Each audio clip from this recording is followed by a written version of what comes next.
Ian Russell McEwan was born on the 21st of June 1948 in Aldershot, Hampshire, as the son of a Scottish Army major. As a result, he frequently moved all across the globe, spending time in Singapore, Germany, Libya, and many more. However, when he hit the age of 12, he finally stayed in England and graduated from Wolverstone Hall School in Suffolk in 1966. Upon getting his bachelor's degree in English and French literature at the University of Sussex, he went to the University of East Anglia to get his master's, while taking a creative writing course under novelists Angus Wilson and Malcolm Bradbury. It is this education that set the groundwork for his literary success later on in life. McEwan's early works were ghoulish collections of short stories like First Love, Last Rites, and In Between the Sheets, which marked his first successes, dealing with topics ranging from incest and pedophilia to rape and murder. Unsurprisingly, these stories quickly earned him the nickname Ian Macabre.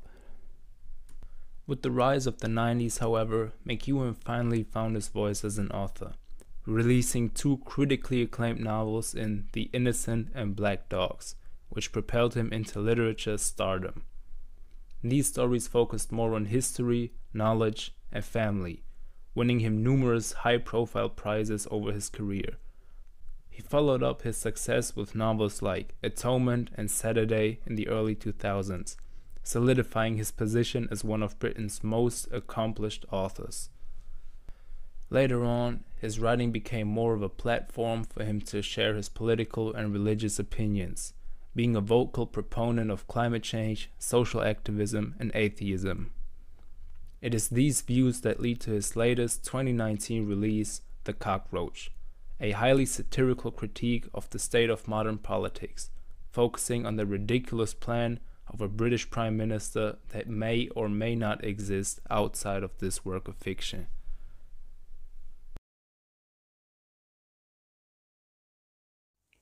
The plot begins with Jim Sams finding himself on a bed.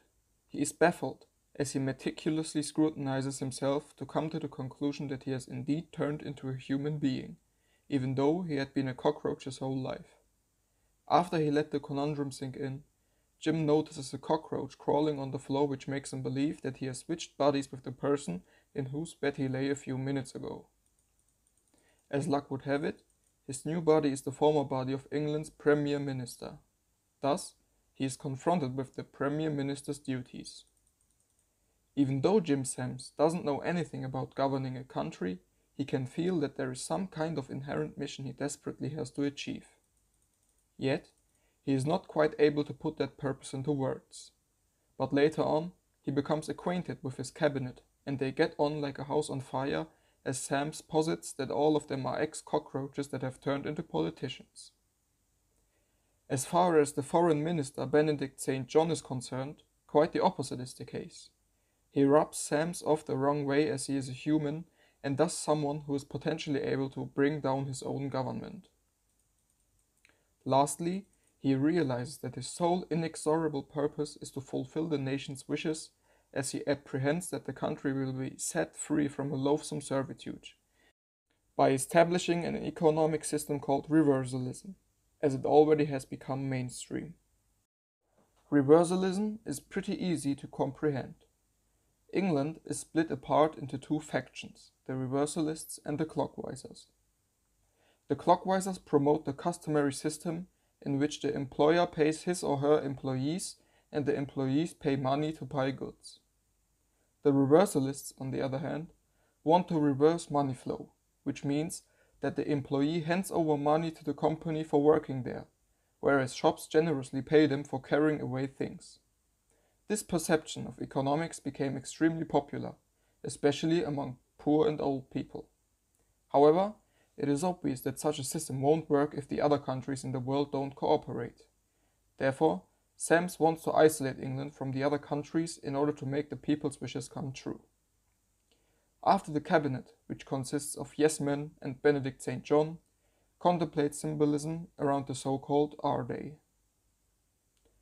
Sams senses the potential gain in the death of 6 Englishmen who drowned after they collided with a French frigate, as he will thus be able to manipulate the public to resent the French even though it was an accident.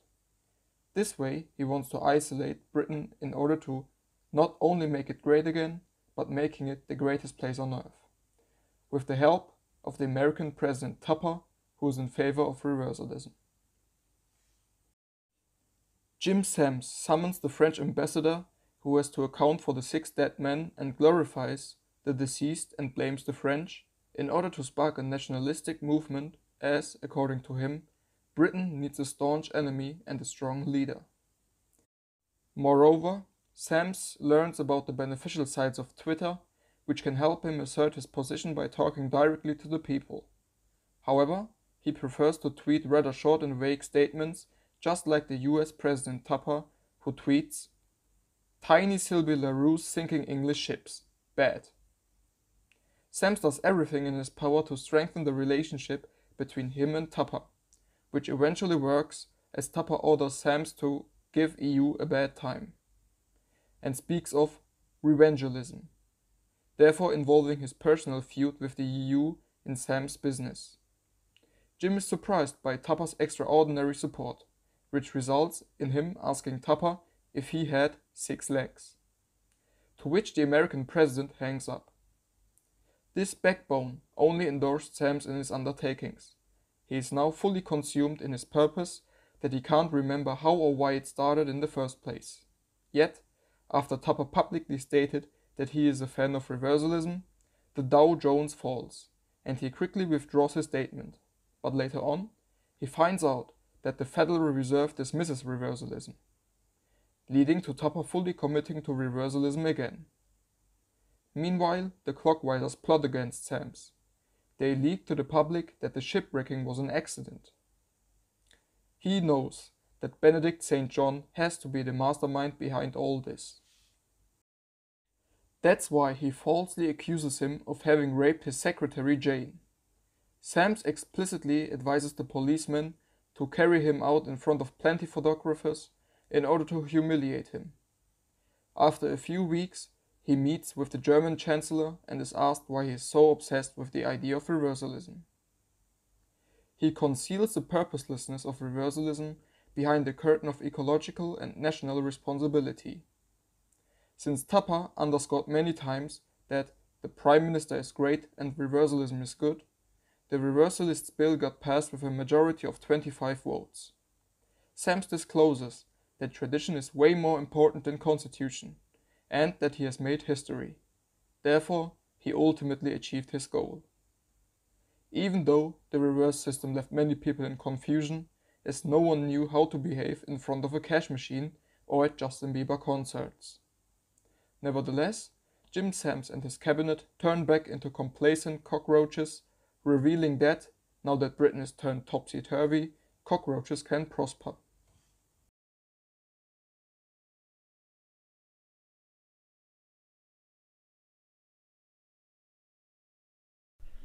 It is obvious that Ian McEwan's satire The Cockroach is an allusion to Franz Kafka's famous Metamorphosis, as both stories involve men turning into cockroaches and vice versa. Furthermore, McEwan's protagonist is called Jim Sams, which is a blatant reference to Kafka's protagonist Gregor Samsa. This raises a fundamental question, namely why McEwan influenced his satire, which is supposed to criticize society by ridiculing it, with one of the darkest and most profound pieces of literature mankind has ever witnessed.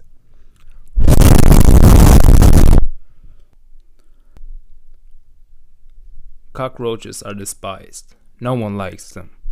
They're obtrusive, intimidating, appalling, and after all, disgusting. That's also how Gregor Samsa feels, as he doesn't feel appreciated by his family. Jim Sams, on the other hand, transfers these negatively connotated aspects into his human form, as he himself says that cockroaches prosper when humans are inflicted with misery. Thus, it is not surprising that he wants to put the reversalist spill through by all means, as he experiences how susceptible the public gets if they're confronted with an assertive personality who eloquently puts his thoughts into words. These slight traits are truly those of a cockroach that does everything to get on the nerves of us humans.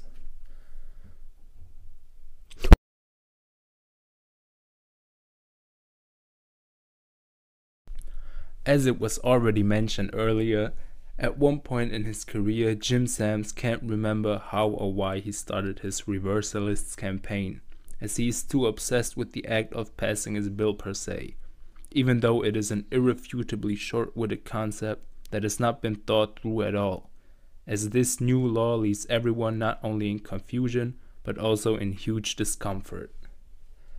Even though everyone was aware of the fact that reversalism would never work in a clockwise world, he still utilized all kinds of resources, political as well as rhetorical, to appeal to the conservative majority of England.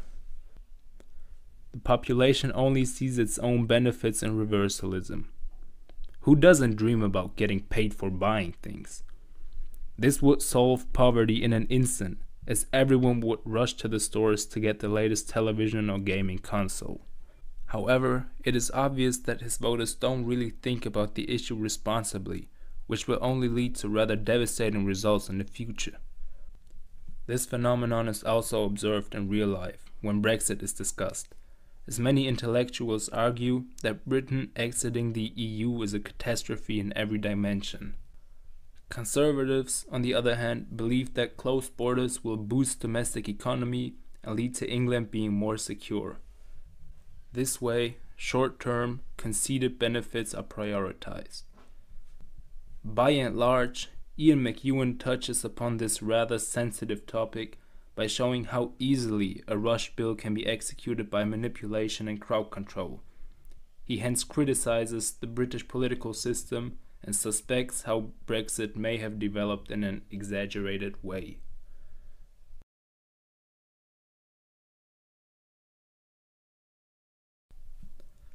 England's Prime Minister Boris Johnson is also picked up by McEwan, as he has been the driving force behind Brexit, just as Sams is endorsing reversalism. By showing how a fictitious prime minister behaves in many corrupted ways and giving him the traits of a cockroach, the readers understand that McEwan is not that fond of Boris Johnson. In fact, Johnson and Sams actually share a lot of similarities. Manipulative behavior, hypocrisy, nationalism, and an intimate relationship with the President of the United States, just to mention a few. The fact that he is clever but by no means profound is shown in the following excerpt, in which he systematically euphemizes reversalism just for his own sake.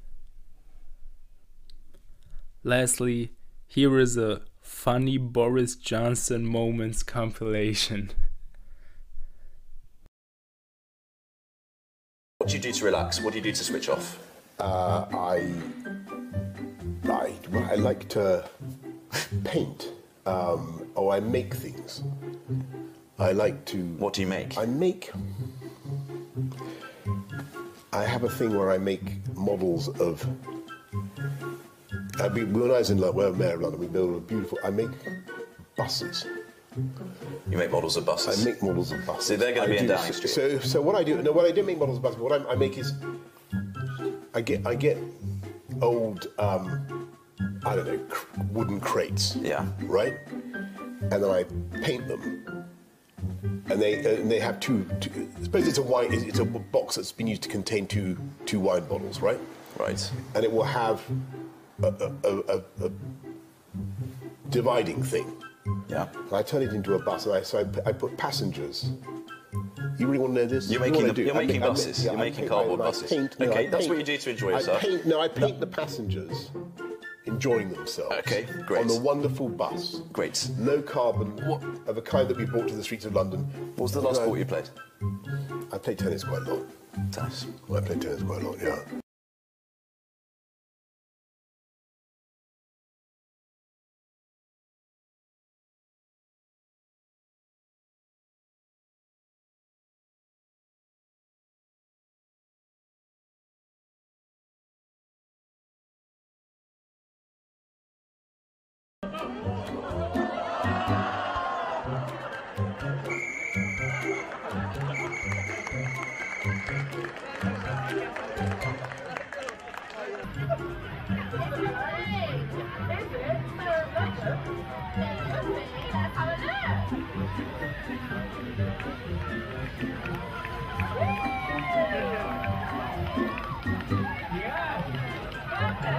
Yeah.